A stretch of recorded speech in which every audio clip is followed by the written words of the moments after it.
In 1826, a family moved to Battenville. The father, a Quaker man named Daniel Anthony, was offered a business opportunity to convert the town's failed woolen mill into a cotton mill. Already establishing himself as a successful businessman and honorable leader in Adams, Massachusetts, this new endeavor would turn Battenville into a tight-knit community of dedicated workers. Disappointed with the education his daughters were receiving, or often denied due to strict gender restrictions, Daniel started a school in the family house. His second eldest daughter, having already taken a job in the mill, began teaching here when she was 15. Raised as a self-dependent individualist, Susan B. Anthony would educate herself in civil rights and join the fight for women's suffrage, citing her Quaker upbringing in Battenville as one major influence.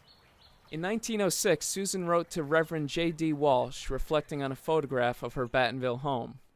The old schoolroom is over the woodshed. There is the door where we went upstairs to get into the schoolroom. The right-hand window is where there used to be a doctor's office, and we used to play in the garret over the schoolroom. It was a splendid place for fun.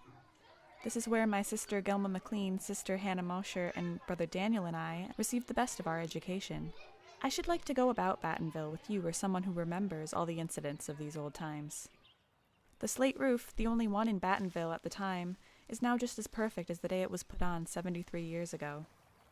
Though much has changed since the Anthonys left Battenville, this once booming mill town has left behind a legacy that can still be seen across the nation and throughout much of the world today.